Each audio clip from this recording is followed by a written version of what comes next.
గత ప్రభుత్వంలో చట్టబద్ధ పాలన ఉండాలని ఈవెన్ ఐఏఎస్ల మీద ఐపీఎస్ల మీద కూడా మాట్లాడాం. పాపం వాళ్ళు ఒక నోటీస్ ఇచ్చారు అప్పుడు మేము మీటింగ్ పెట్టినప్పుడు. మళ్ళీ ఆ నోటీస్ కూడా విత్డ్రా చేసుకున్నారు.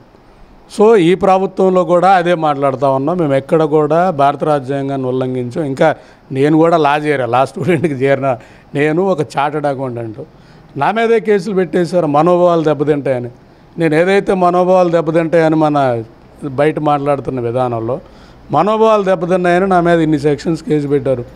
మా పార్టీ ఆఫీస్ మీద కందుకూరులో ఎవరో దాడి చేస్తే తెల్లారి వెళ్ళి నేను అంత ముందు నన్ను అతను భయపెట్టింది నిజం. ఫోన్ చేసి కందుకూరులో ఎలా తిరుగుతావు అని పెట్టింది నిజం. అలా ఎమ్మెల్యే ఇంటూరు ఎమ్మెల్యే ఆయన నైట్ ఫోన్ చేశాడు నాకు. ఆ నెంబర్ కూడా మీరు కావాలంటే మీ అందరికి చూపిస్తాను. ఫోన్ చేశాడు. నా గురించి ఎందుకు మాట్లాడుతూ ఉంటాడు అంటే ఎమ్మెల్యే అయినప్పుడు అపోజిషన్ వాళ్ళు మాట్లాడాలి కదా. అంటే అసహనం నా గురించి మాట్లాడకూడదని. పోనీ కందుకూరులో ఎలా అనేది అయిపోయింది. మళ్ళీ వచ్చేకి ఆ ఒలపాడు ఎస్ఐ ఫోన్ చేశాడు. నువ్వు చూద్దామని భయపడిన విధానం.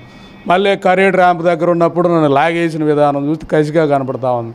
ఇవన్నీ తట్టుకోకపోతే మళ్ళీ నా దాని మీద నైటు దుర్గారావు అనే ఇతను ఓపెన్ చేసిన షాప్లో పనిచేసి కుర్రోడు అది నైట్ వచ్చి అవన్నీ కలిపేసాడు. అంటే మళ్ళీ వీళ్ళతో గొడవద్దులే నేను కేసులో కూడా వీళ్ళ పేరు మెన్షన్ చేయాలి. నేను మీడియాలో కూడా ఎవరో దొంగలు వచ్చారేమో లేదంటే తాగుబోతుళ్ళు వచ్చారేమో లేదా ఏదన్నా నా మీద కుట్ర జరిగిందేమో ఎంక్వైరీ చేయండి అని నేను పెట్టేస్తే నేను ఎక్కడో ఇంటర్నల్గా మా రూమ్లో మాట్లాడుకున్న అంశాన్ని నేనేం మాట్లాడాను.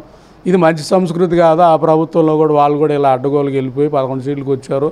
సో మీరు కూడా ఇలా అంటే అది కూడా తప్పు. మా పార్టీకి మీరు విమర్శిస్తారు, మా పార్టీని మీరు అవమానిస్తారు అన్నట్లు మనోభావాలు దెబ్బతిన్నాయని పొడపాటు మహేష్ అనేవాడితో పెట్టించి ఆ పొడపాటు మహేష్ అనే అతను నన్ను కందుకూరులో ఫంక్షన్ చేయాలంట, సన్మానం చేయాలంట. పోస్టుల్లో వీళ్ళ మీడియాలో ఒక పంది తిరుగుతూ ఉంది, ఈ పంది అని ఒక పెద్ద పోస్ట్ పెట్టిన ఆ పోస్టు ఈ పంది వారు పెంచుంది, ఈ పంది సంగతి చూడాలని నిన్ను తిట్టారు. మా నాయన్ని తిట్టారు. మా నాయన ఎలా చనిపోయింది దాని మీద అన్ని మాటలు. నేను వాళ్ళ జోలికి వెళ్ళా. ఎందుకంటే వాళ్ళు కూడా మా తోటి సోదరులే, మా రైతు బిడ్డలే అన్న మైండ్ నాకు ఉంది కాబట్టి. వాళ్ళు ఏదో కంప్లైంట్ ఇచ్చేస్తే దాన్ని నా మీద ఓపెన్ కంప్లైంట్ కింద పెట్టేశారు అనుకుంటాను. మొన్న బీపీసీఎల్ మీద మాట్లాడాను నేను. బీపీసీఎల్ తాలూకు ఎన్విరాన్మెంటల్ రిపోర్ట్ వస్తే ఈ పరిసర ప్రాంతాల్లో ఉన్న వీళ్ళందరూ కూడా బతకటానికి జనావాసం కాదని నేను మాట్లాడిన 3 గంటలకే ఏమంటే నాకు ఫోన్ వచ్చింది, నీ మీద పోలీస్ స్టేషన్లో కేసు ఉందని. నేను దాన్ని వెళ్ళి చెక్ చేసి చూస్తే అసలు ఇన్ని సెక్షన్స్ నాకే పిచ్చెక్కింది చెప్పాలంటే. 196(1) ఇక్కడ చూస్తే 351 ఇలా పెట్టిన చూస్తే ఇక్కడ మీకు ఒక కాపీ చూస్తే మీకు అర్థమవుతుంది. ఇన్ని సెక్షన్స్ పెట్టేసి నాన్ బెయిలబుల్ ఎన్ని పెట్టేస్తే నేను పెట్టిన కేసులు అయితే తీసి పక్కన పెట్టేశారు. దాసరామ్ అనే వ్యక్తి కందుకూరులో అలజడి సృష్టించడానికి ప్రయత్నించాడు. అలాగే 99 టీవీ బ్రహ్మనాయుడు ఈయన పెట్టేశాను నేను. అలాగే ఇక్కడ శ్రీకాంత్ అయ్యరు మహాత్మా గాంధీని తిట్టాడు. నా కేసులన్నీ అయిపోయినాయి. అంటే ఇక్కడ నాకు అర్థమవుతా ఉందంటే ఎమ్మెల్యే చెప్తే కేసు పెడతారు, ఎమ్మెల్యే వద్దంటే ఇది కాదు కదా. భారత రాజ్యాంగం ప్రకారం ఏం చేయాలి, మీరు వెరిఫై చేసి మీరు వెళ్ళాలి. మీరేం ఎమ్మెల్యేకి రాచరికం కాదు కదా. ఎమ్మెల్యేలో రాచరికంలో సేవకులు అంటే ఎమ్మెల్యే అది రాచరికం. అది ప్రజాస్వామ్యంలో ఎవరు ఫంక్షన్ వాళ్ళది, ఎవరు రోల్ వాళ్ళది వెళ్ళాలి కదా. సో ఇన్ని సెక్షన్స్ ఇన్ని కేసు నా మీద పెట్టడం అంటే నాకే ఆశ్చర్యం వేసి ఉంది. ఇంకో కేసు వచ్చేకి ఉలపాడు ర్యాంప్ దగ్గర అంటే ఏదైతే కరేడ్ ర్యాంప్ దగ్గర నుంచి కందుకూరు పోలీస్ స్టేషన్కి నన్ను తీసుకెళ్ళి అక్కడ బైండ్ ఓవర్ కేసు పెట్టకుండా మామూలుగా నన్ను పంపించేస్తే నన్ను ఉలపాడు పోలీస్ స్టేషన్కి తీసుకెళ్ళామని అక్కడ బైండ్ ఓవర్ కేసు అంటే ఆ రోజు ఎవరైతే ఉన్నవాళ్ళు అందరిని ఓపెన్ కేసు పెట్టేసి మొత్తాన్ని అంటే మమ్మల్ని భయపెట్టే విధానం కనపడతా ఉంది. మీరు మాట్లాడితే కరేడ్ మీద కానీ బీపీసీఎల్ మీద మాట్లాడితే ఇంతకు మించిన కేసులు పెడతాం. మొన్న కూడా చంద్రబాబు నాయుడు గారు మాట్లాడుతూ ఉన్నారు. మీరు చూస్తే వైజాగ్ స్టీల్ అప్పుడు 2 పీడీ కేసులు పెట్టేస్తే అన్నీ సర్దుకుంటాయన్న అంటే ఇది ఒక వాతావరణం వెళ్తూ ఉన్నారు రాష్ట్రంలో. అంటే మాట్లాడితే పీడీ కేసు పెట్టేస్తాను భయపెడతానంటే నేను చెప్తా ఉంది ఒక కేసు పెడితే నాలాంటి ఇంక 10 సార్లు మాట్లాడతారు. మీరు గమనించాల్సింది ఏంటంటే నా మీద ఒక కేసు నన్ను కానీ రెచ్చగొట్టే విధంగా కానీ వెళ్తే రోజు వాస్తవాలే మాట్లాడతాం. వాస్తవాలు మాట్లాడడానికి చాలా ఉన్నాయి. మీ ఇంకా చాలా ఉన్నాయి.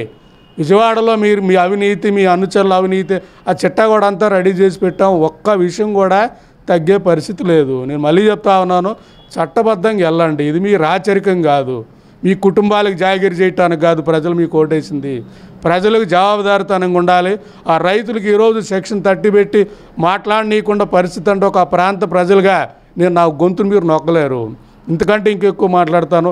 ఒకవైపు మాలకొండ పరిసర ప్రాంతాలు, ఇటు వస్తే ఇండోసోలు, ఇటు వస్తే బీపీసీఎల్లో వీళ్ళు ఎవరి మీదన్నా మాట్లాడితే మొత్తాన్ని వేసేయటం లేదా కేసులు పెట్టేయటం ఈరోజు ఆడికి వెళ్ళాలంటే మళ్ళీ మనల్ని తెలియగా పెట్టిన కేసులు ఇవన్నీ కూడా బెయిల్ కూడా వచ్చే పరిస్థితి లేకుండా పెట్టే పరిస్థితి అంటే అందుకొని వెళ్తాను, డెఫినెట్గా ఇవన్నీ ఫేస్ చేస్తాను. నేనేంటనేది మీకు కూడా అర్థమవుతుంది. ఎందుకంటే చట్టాన్ని నమ్మిన వాడిని భారత రాజ్యాంగం ప్రకారం పనిచేయాలి. కాన్స్టిట్యూషన్ ఆఫ్ ఏదైతే ఫార్మేషన్ డే రోజు 4 కిలోమీటర్ల పాదయాత్ర చేశాను నేను. అది నాకున్న భారత రాజ్యాంగం మీద ఇష్టం, మమకారం, నమ్మకం. మా మీదే మీరు కేసులు పెట్టే పరిస్థితి అంటే ఇంక సామాన్యుల సంగతి ఏంటనేది. సో ఇది క్వశ్చనబుల్ ఐటమే కాబట్టి డెఫినెట్గా ఇది ఛాలెంజింగ్గానే తీసుకుంటాం. చూద్దాం. మీరు ఒక పార్టీ వ్యక్తి మీద ఇంకో పార్టీ వాళ్ళు మనోభావాలు దెబ్బతిన్నాయి అంటే రేపు మీదికి గవర్నమెంట్ శాశ్వతం కాదు. ఈ గవర్నమెంట్ పోయిన రోజు మీకు ఇదే జరిగే పరిస్థితి ఉంటుంది. ఆ రోజు మేమన్నా ఇంకా విజయవాడలో ఉండి మాట్లాడుతూ ఉన్నాం ధైర్యంగా, మీరైతే ఇంకా మీడియా ముందు కూడా మాట్లాడే పరిస్థితి ఉండదు, పక్క దేశాలకు జంప్ అయ్యే పరిస్థితి వస్తుంది. కాబట్టి ఈ పద్ధతి మారాలి. దీన్ని స్టేట్లో మీరు ఇంప్లిమెంట్ చేసే విధానం మారాలి. ఈ కేసుల సంస్కృతి, ఇలాంటి చెత్త సంస్కృతి పార్టీది కూడా కాదు. సో అన్న ఎన్టీ రామారావు సేవ చేయడానికి అవకాశం ఇచ్చాడు అందరికీ ఎమ్మెల్యేలుగా.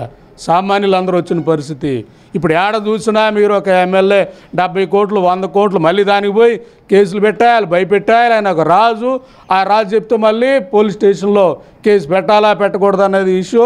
మళ్ళీ కింద తమలక ఏదైతే రజాకర్ సిస్టమ్ లాగా మొత్తం ఉండే విధానం ఇది మంచి విధానం కాదనేది, పార్టీకి కూడా మంచిది కాదని ఒకప్పుడు ఆ పార్టీలో జెండా మోసిన వ్యక్తిగా ఆ పార్టీకి సూచిస్తున్నాం. చెప్పాలంటే సలహాలు కూడా తీసుకోండి అని చెప్తున్నాం.